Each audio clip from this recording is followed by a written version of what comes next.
Agent had a really good class at Streamer University giving people game about content creation, so I thought it'd be cool to do a video about a couple of things that I learned working for Agent. So here are 8 things that I learned working for Agent Zero. So first, let's start off with exactly what I did for Agent. What did I even do? Is this even real that I work for Agent? Because I could be lying my ass off, right? For those who know about Agent's content journey, at a point in time, Agent had a lot of different channels, which we'll get into at some point in this video as well. I worked on a couple of them on varying different lengths. The main one that I work for though is Playback. I've done some work for his 2K channel, his IRL channel when he used to run that. I've did a couple of thumbnails and managed a couple of thumbnail stuff for AMP. But my claim to fame, for lack of a better term, is being the co-channel manager for the Playback channel, a now retired channel. Rest in peace. And over at Playback, the main thing that I really locked in on was the packaging of the video. So the titles and the thumbnails, and I also helped come up with analytic reports. And for Agent's individual channels, I also did a couple similar things. And for those who think I'm cap, all the thumbnails on the screen right now are thumbnails that I have done. And to be honest with you, this is just a very small sample size of all the work that I've done. I was actually looking earlier and I still have all the files of like all the Playback thumbnails that I've done. And as you can see, the file system that I use is numbering everything, and it goes up to 450, you know what I'm saying? Here's a couple of the thumbnails that I've done for Agent right here. Right, here we go, boom, back in his 2K days, yeah. AMP was definitely my shortest stint, but essentially what I did for them was manage a couple of thumbnail designers and gave them like direction, but one of my thumbnails actually made it all the way through the cut, and it was the AMP Extreme Tag thumbnail. This is a thumbnail that I actually made. So with that being said, yeah, I'm not capping, alright, I actually did work for Agent. So now let's get into the lessons. Lesson number 1, the lifestyle content creation can afford you. One of the biggest eye-opening experiences that I've had in content creation was my very first work trip. Honestly, ever, but it was specifically for Playback in like 2021? 2023, I'm misremembering the years now. And this was the first time I have ever traveled for content creation purposes solely. You know what I'm saying? Like, this whole world, I was doing content at the time, but it was always at home. You know, I never had anyone to talk to. This was the first time I was going out to do content stuff for business. And seeing firsthand with my own 2 eyes, the lifestyle Agent has been able to afford through content creation was one of the most inspiring moments of my life. Because it was just so crazy to me, looking at the lifestyle that he had, and it was all made through content creation, through making videos online, you know what I'm saying? This car. At all, bro. It's actually a little uncomfortable to drive now that I've done all this to it, but it's my most fun car. If you added up all the cars of all the members in AMP, y'all well over 1 million cars. I mean, look, this is like 300, right? That's the AMP Cadillac right there. Fine. So that's gonna be like 140 alone. This is gonna be over 100. I don't know what the other years is. Phantom's years. I think that was like 2 something. Like, yeah, it would be over, man. Crazy though, y'all did it all off the social media.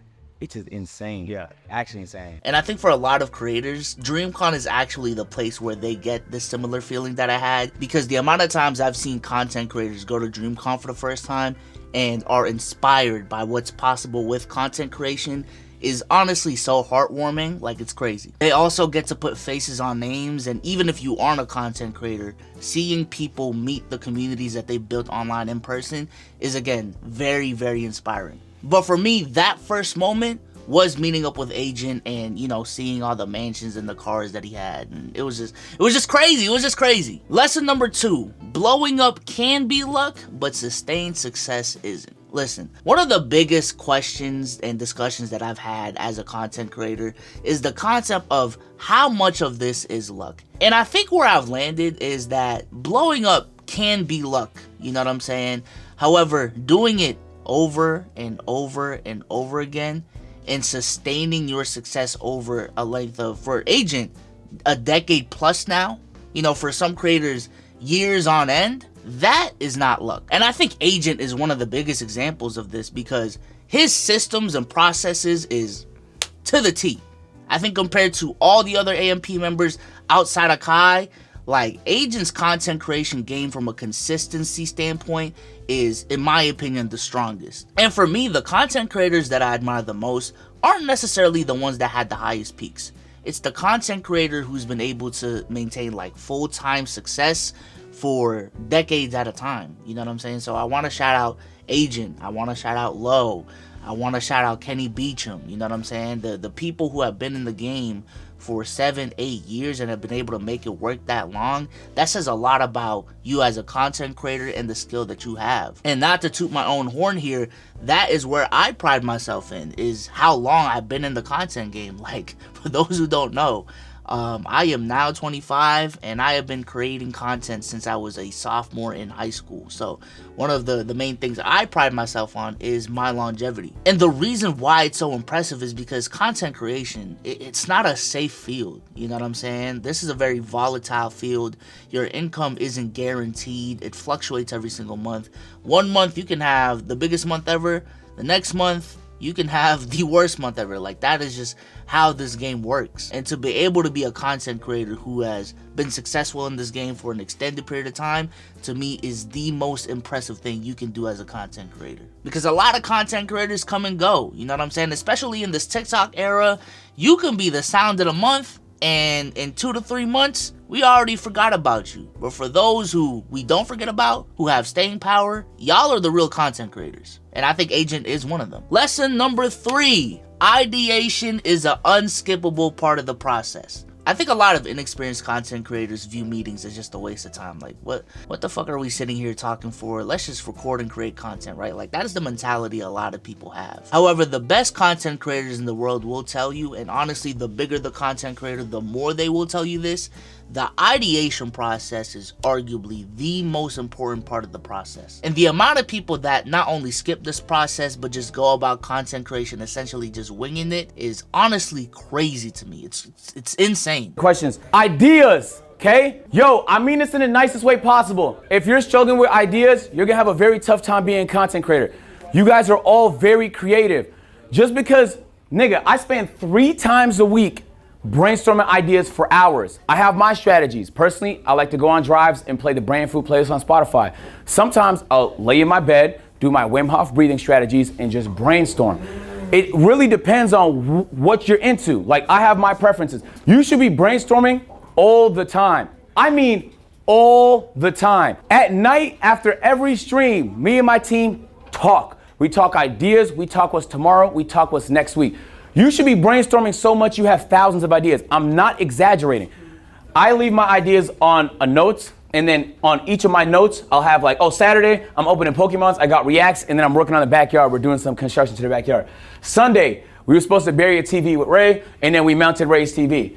Monday, we got a slow-mo cam coming to the house, we got confessions, we got whatever. So this is what I do. I think it's important to understand that the title, the thumbnail, how you record the video, the editing, and ultimately the performance of the video all falls apart if the idea it's based around is ass, okay? And a lot of the biggest content creators in the world literally spend hours at a time just sitting in a room, coming up with ideas with a bunch of people and, you know, just throwing shit at the wall. It could be 1,000 different ideas, 2,000 different ideas, and then they keep on narrowing it down and narrowing it down to the point where the one idea that makes it out the cut is so good, like going viral is as easy as it can be. I think it's very, very important to carve out time for the ideation process, but also carve out time, and this is a part of the ideation process, to live out life and have IRL experiences. I think it is so easy to just wake up, think of videos, record videos, upload them, and keep that cycle on and on and on.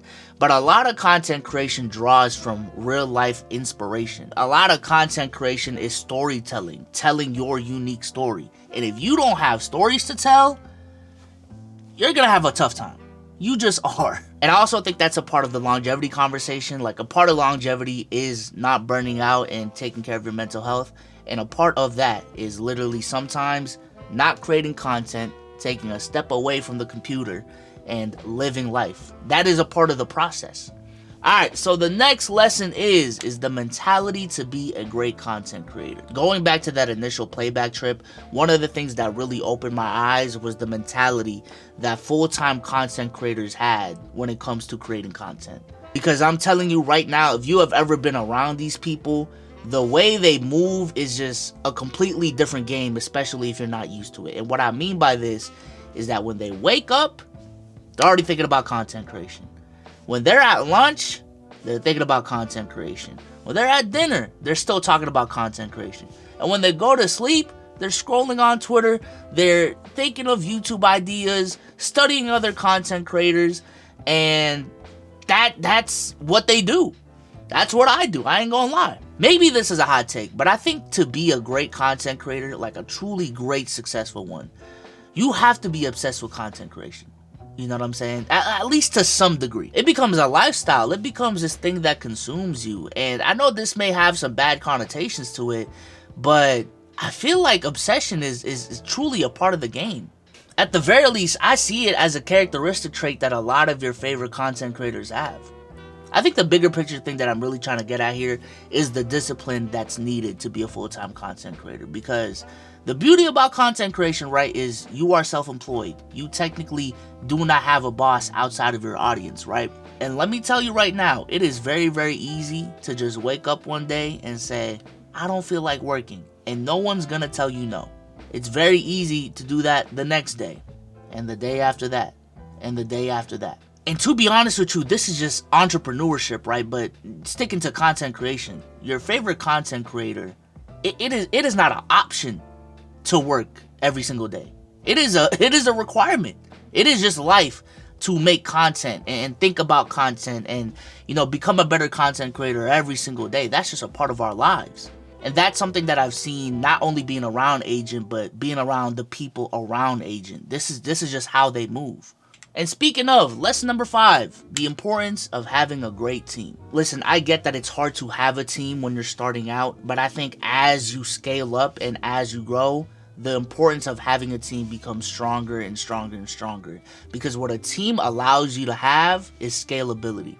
And what scalability really means is being able to not only make better videos, upload the videos in a timely fashion, and the videos in and of themselves becoming better and better every single day. And this also applies to streaming.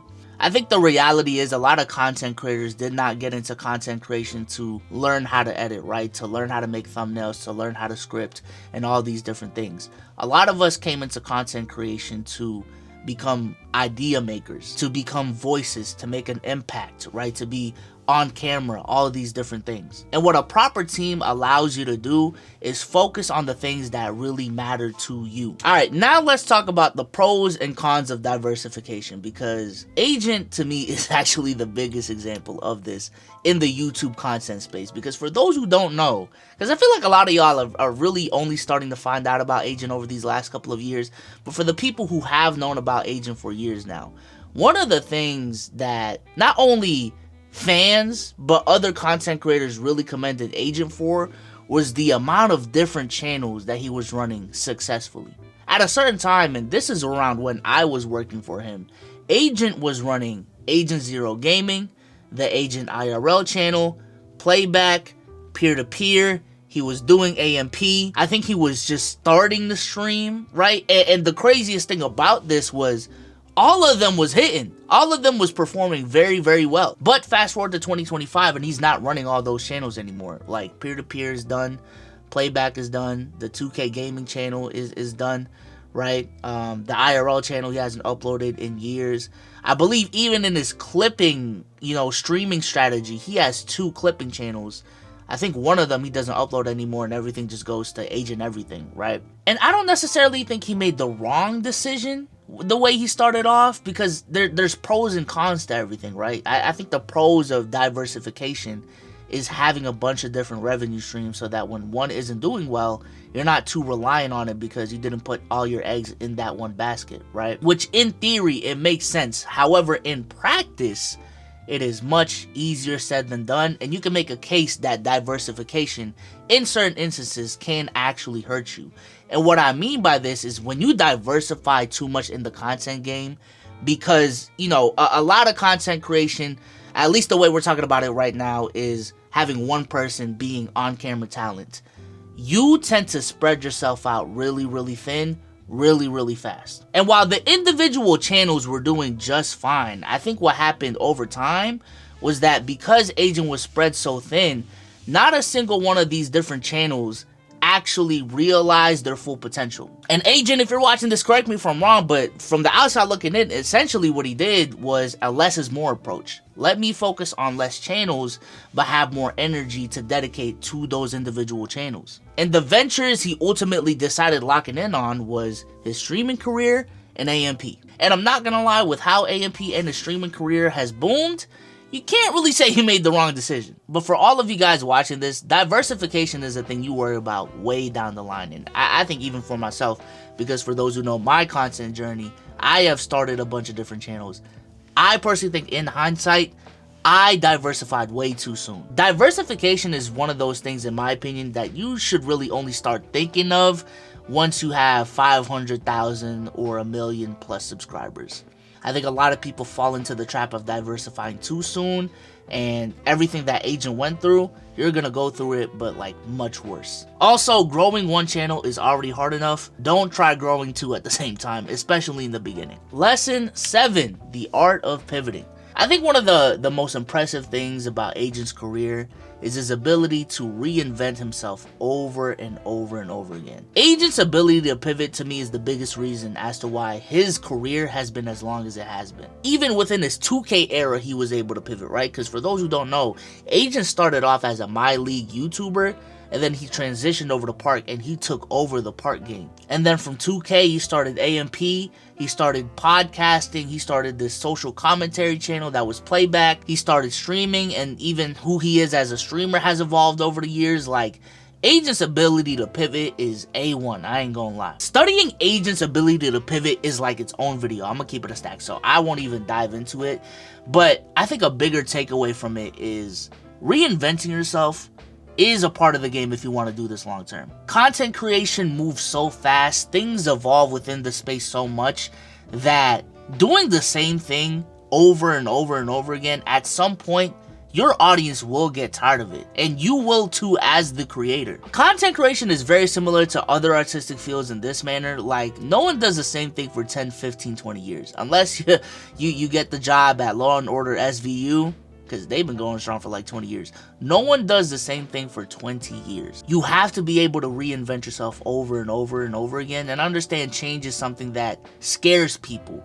But for content creation, this is something that you have to embrace. Honestly, this should be something that gets you excited about content creation. The ability to have different eras, different phases, be known for different things. I think this is the beauty of independent content creation. And last but not least, surround yourself not just with content creators, to be honest with you, but with just like-minded individuals. Whatever saying that is about, like, you are the sum of your closest friends, I truly do believe in that. And while content creation is getting bigger and normalized every single day, I don't know about y'all, but a lot of my IRL friends do not know jack shit about content creation. My parents don't know jack shit about content creation. And if that is the bubble that you're in, content creation can easily be a very lonely journey. I think I wish I would have rather had friends that did this before. I wish instead of trying to do it solo for so long, I had friends, just people I can talk to. Like, you could like, hey, what you think about this thumbnail? Or, hey, do you want to help me with this video? Like, doing it yourself is so isolating. Yeah.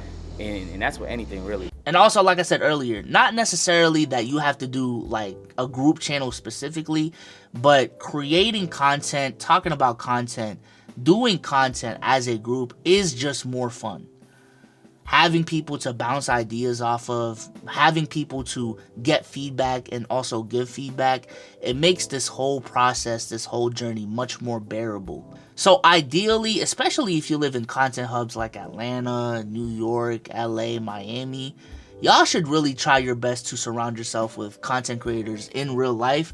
But even if that's not the case, because that's not the case for me, I think there's ways to have this environment virtually and still be very effective with it. Like for me, that circle is the Let's Keep It a Buck circle, and specifically Omar. Like, Omar, if you're watching this, for those who don't know, we talk about content every single day, somehow, some way. Like, there's a conversation about content creation in there every single day. We nerd about this shit, for real, for real. Also, the few meetups that we do really do go a long way in terms of developing chemistry and keeping everyone motivated. But also, maybe this is too anecdotal to say, but I feel like the best ideas come from conversating with other creators. Like, it's It's just something that happens every single time without fail. When you get a bunch of creators in the room and just talk, something will come from it. I'm telling you, something will come from it, and you just don't know what it is until you have those conversations.